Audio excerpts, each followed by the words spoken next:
warahmatullahi wabarakatuh. Halo semuanya, selamat datang di Topik Podcast Komunikasi Penyiaran Islam. Hari ini Delvina kedatangan tamu spesial. Beliau adalah aktivis perempuan dan beliau juga menjabat sebagai dosen di Universitas Hasyim Asy'ari.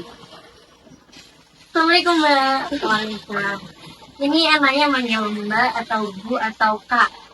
Biar lebih mudah kata aja. Oke guys, biar lebih mudah kita panggil beliau kakak ya. Mbak, ini kita bakal membahas mungkin agak sering dibahas atau sering ditanyakan oleh kaum hawa.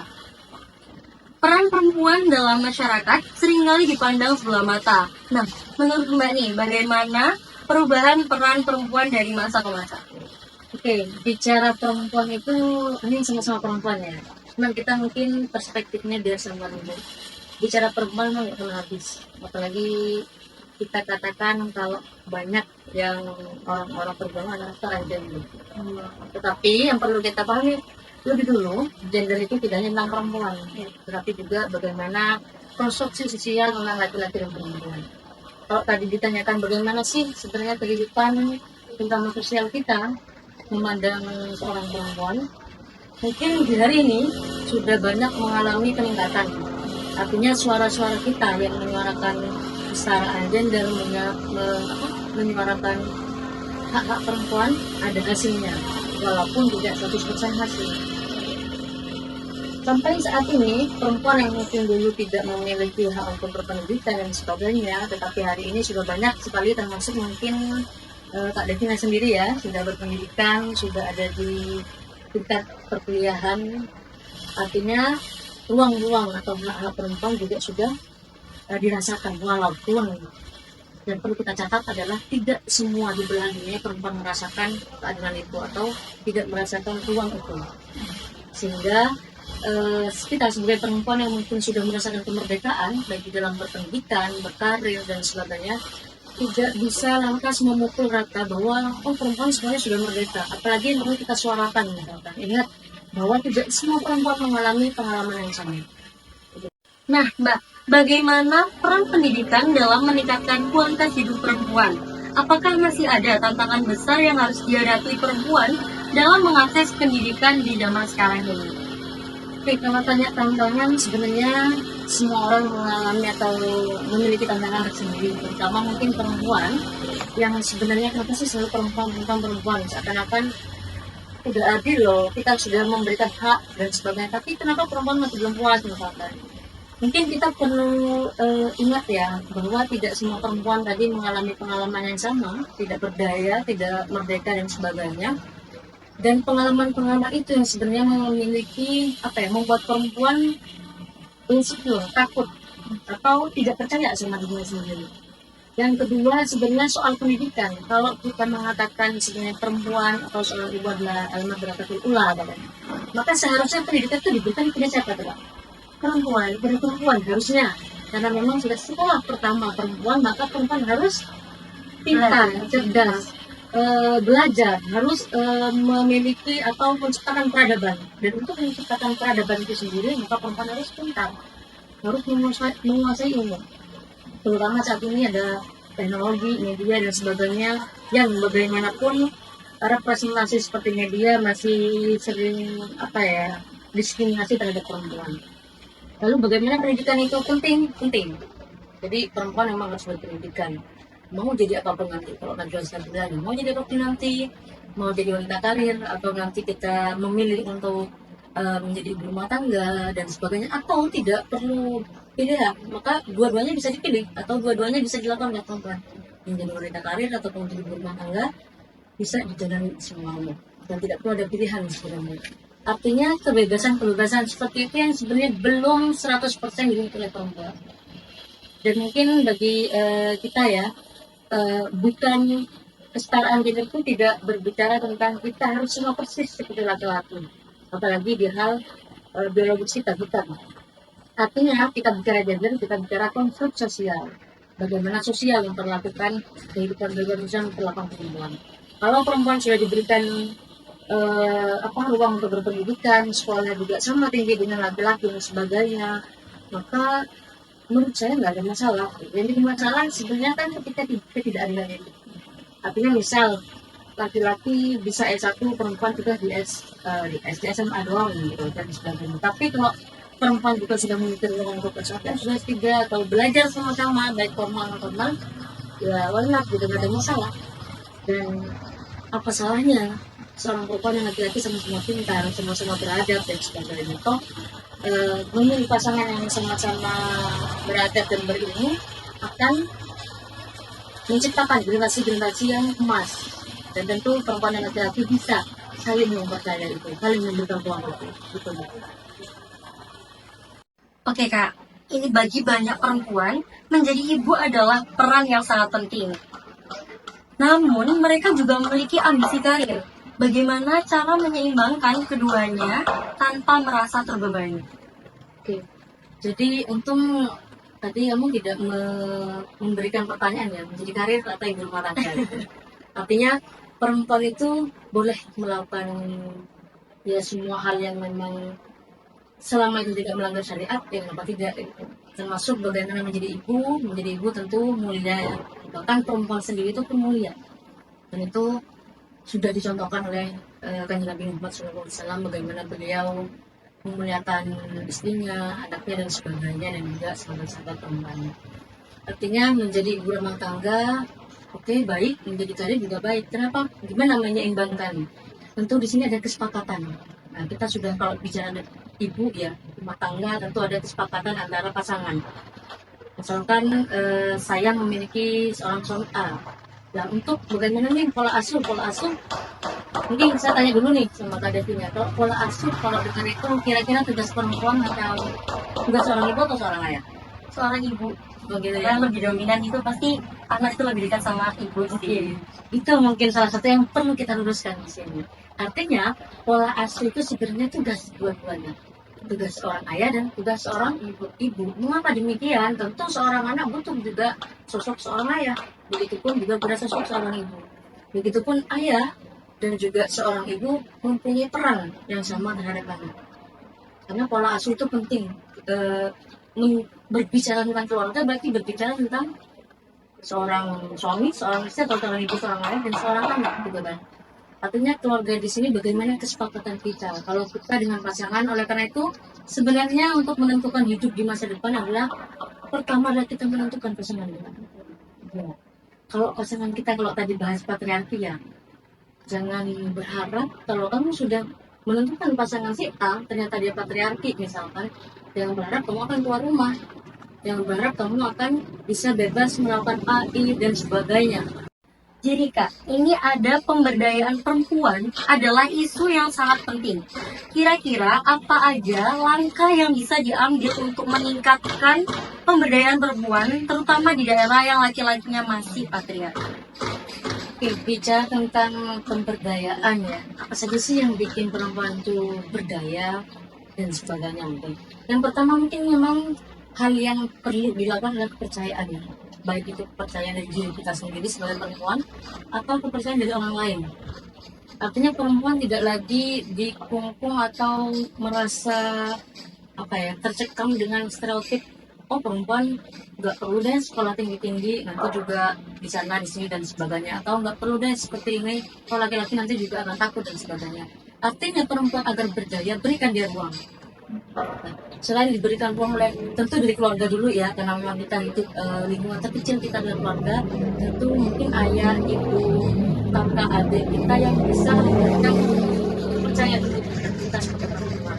Oke nak, kamu sekolah belajar, kamu boleh nak memiliki karir seperti ini dan sebagainya.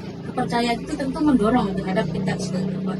Walaupun mungkin teman-teman di sini bisa menyadari Allah ngomong kayak gitu ya karena dia sedang berkarir, dia sedang merdeka dan sebagainya. Saya ingat betul dan mungkin saya akan memahami betul bahwa apa yang saya alami belum tentu kamu alami, walaupun kita sama-sama perempuan. Begitupun dengan kita alami belum tentu dialami oleh teman-teman yang lain. Oleh karena itu saya tidak menafikan teman-teman perempuan yang di sini mungkin masih belum bisa sekolah, masih merasa tidak berdaya dan sebagainya.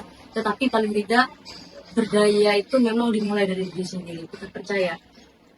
Walaupun diri sendiri itu tidak bisa tanpa dukungan lingkungan kita. Oleh karena itu pemberdayaan itu atau berdaya itu memang dari kita. Oke, aku bisa misalkan walaupun di rumah ya, bisa menulis dari rumah, bisa juga bekerja dari rumah dan sebagainya. Pemberdayaan juga bisa dari setelah kita mendapatkan peluang belajar, maka ketika kita sudah belajar membaca buku dan sebagainya, kita berdaya. Berdaya itu kan merdeka. Tapi jangan diartikan oh perempuan sekarang bebas gitu kan. Seperti lagi kan seperti itu sebenarnya. Keberdayaan itu artinya kita boleh loh berpikir kritis, kita boleh loh belajar, kita boleh loh menjadi pintar. Gitu. Sama dengan mungkin saat pernah mungkin baca sejarah Kartini ya.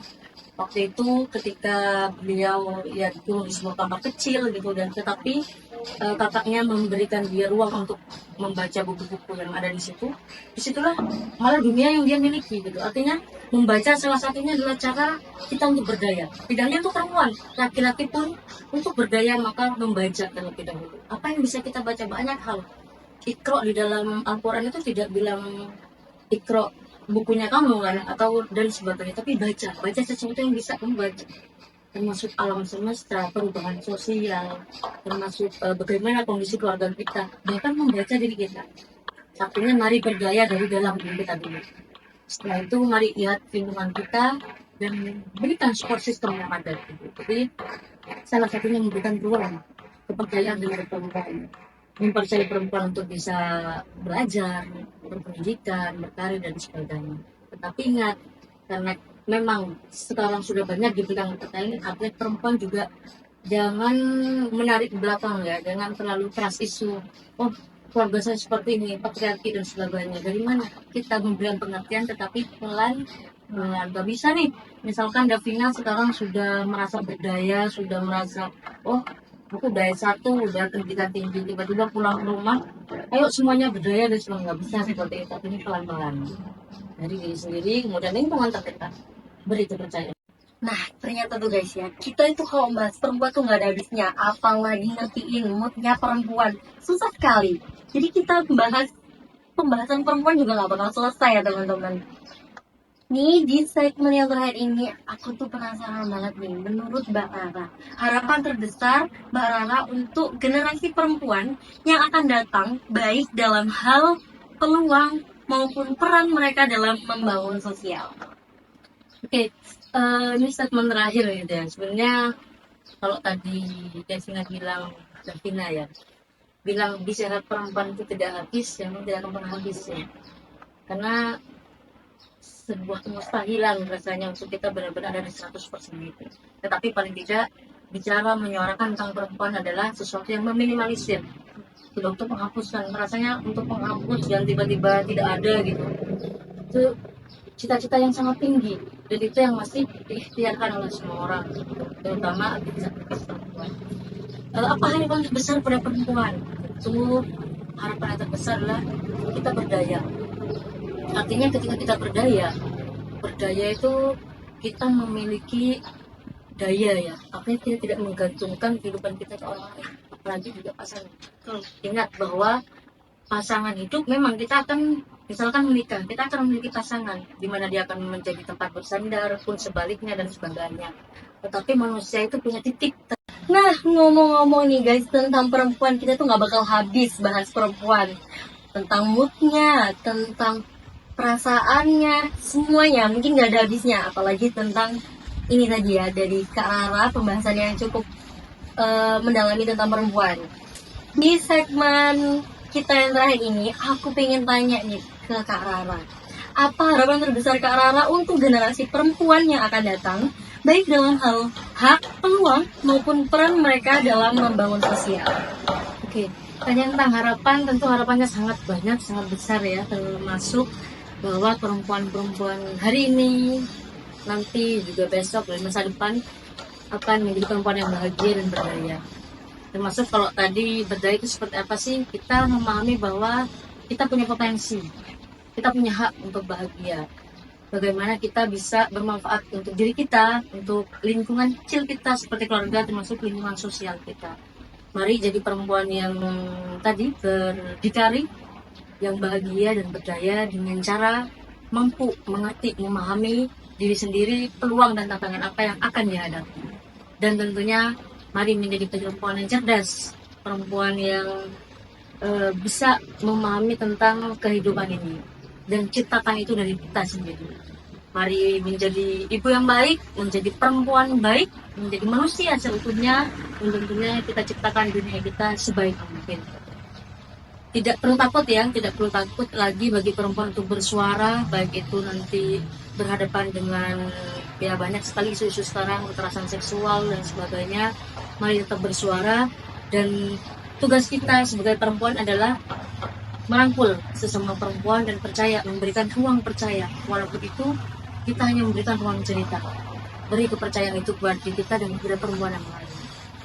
Mari berjaya, berdaya, dan tidak apa-apa berkarir dalam hal apapun. Yang penting sekali lagi itu tidak akan membahayakan diri kita, merugikan kita ataupun melanggar syariat Islam.